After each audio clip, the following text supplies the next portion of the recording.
So I just got back from seeing Terminator Dark Fate, which is of course a new Terminator film, the sixth one. They're ignoring 3, Salvation and Genesis, so this is the true sequel to Terminator 2. And my anticipation for this film has been non-existent from the get-go because I've not really liked a single Terminator film since Terminator 2, which is one of my all-time favourite films. And Dark Fate is pretty much just par for the course for this franchise in that they keep churning out underwhelming installments of it. And it's not just because this film wasn't as good as Terminator 2, that's the only reason why I thought it sucked. It's not that, I just thought the film wasn't all that good of a film. But I'm going to compare it to Terminator 2 because it's the new film of a franchise, and I can't help but compare it to the best film in that franchise, especially when the best film in that franchise did everything in the new film so much better nearly 30 years ago. Mainly the action sequences, which was one of my main fears going into Dark Fate, was that they were going to do so many CGI heavy action sequences, kind of like in Genesis. And I know some people are going to say, well, you like Avengers, they have CGI heavy action sequences. Well, yeah, because Avengers, an Iron Man doesn't exist, Thor's don't exist, Hulk's don't exist, Guardians of Galaxies don't exist, so you can't do that practically. But Terminator has proven, again, nearly 30 years ago, you can do practical action sequences and have it be amazing and have the greatest action film of all time, in my opinion. This film goes the CGI route once again, especially when the Rev 9 and Grace are fighting. It looked like a video game cutscene. And I wouldn't complain as much if the CGI was good, which it really wasn't. In fact, I was actually surprised at how subpar the CGI looked during those fight scenes especially. Most of all, the action sequences just don't have that extra oomph to it because it doesn't have that weight and depth of the story and the characters to really make them feel more impactful, which is one of the amazing things about Terminator 2 because you have the amazing practical action sequences with incredible stunt work, but you also have a story with lots of weight, depth, and emotion, and it just makes it an overall really enthralling experience as well as a really entertaining action film. They kind of try to do the same thing with Dark Fate, and I'll give them points for trying. And that's the thing with this film, why I think this film is better than Genesis and Salvation 3, is that it is a little bit more competently made than those films and more competently helmed. Like, you can tell they were trying to give something to this film in terms of characters and story, but for me, it just didn't work because it just didn't work as a film, and that's really it at the end of the day. It's just as a film, as a piece of storytelling with characters, for me, it just didn't really cut it. And this film has also been likened to The Force Awakens in that it's going back to basics with the storytelling, trying to tell a familiar story to get the fans back on board with the franchise.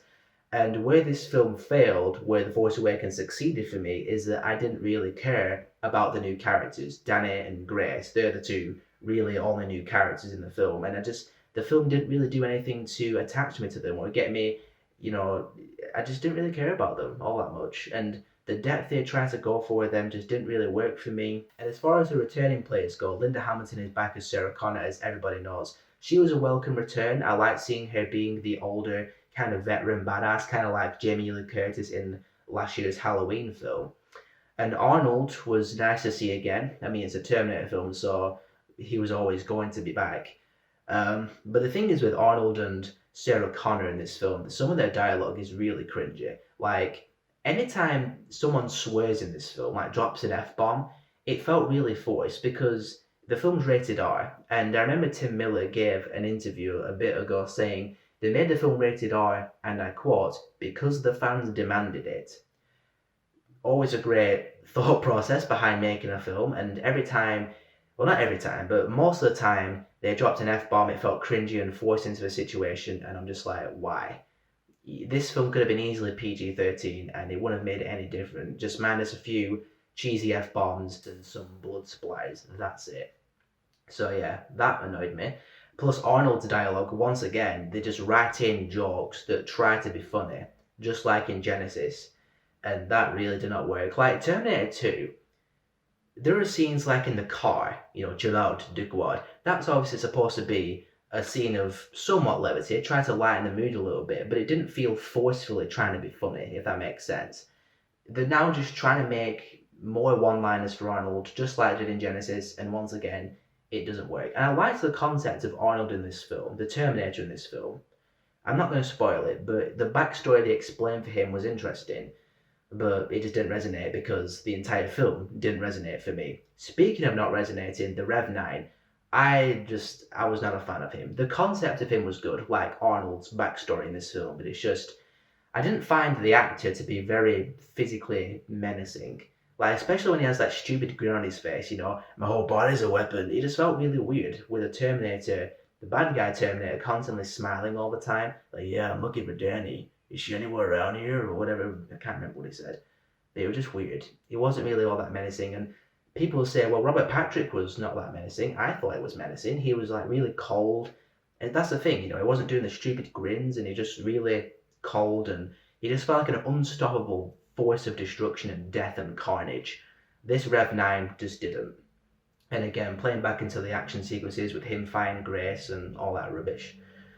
So, yeah, Terminator Dark Fate, just another not very good Terminator film in this franchise. You see, I was hoping that if they keep making Terminator films, I hope that at some point, I was always hoping that they would make a Terminator film kind of like Looper. This film, Ryan Johnson directed it, Joseph Gordon-Levitt, Bruce Willis. Some people call this a Terminator ripoff because, someone comes from the future to kill a kid to change the future, which is funny because I would rather have a great Terminator ripoff than the 4 Terminator films that we've got that have been bad. So there is that.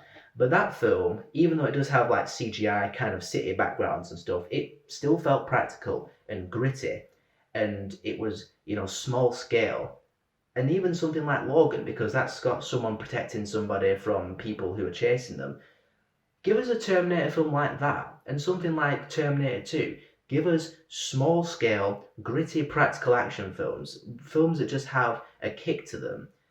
Just none of this CGI crap again. Just don't do that to us. So that's my little thing. Just stop making Terminator films if you just whatever.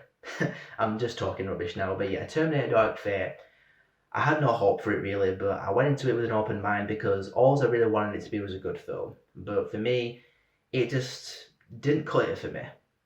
There's no weight to the story. The characters lack depth for me. Again, I appreciate the effort. It was more competently helmed than some of the previous films, but it's just another reason why I want this franchise to die already, unfortunately. So I'm going to give Terminator Dark Fate a 2 out of 5. Thanks for watching as always, guys. Tell me down there what you thought of Terminator Dark Fate when you get a chance to see it. And if you want to see more of my stuff, be sure to subscribe, and I'll see you all next time.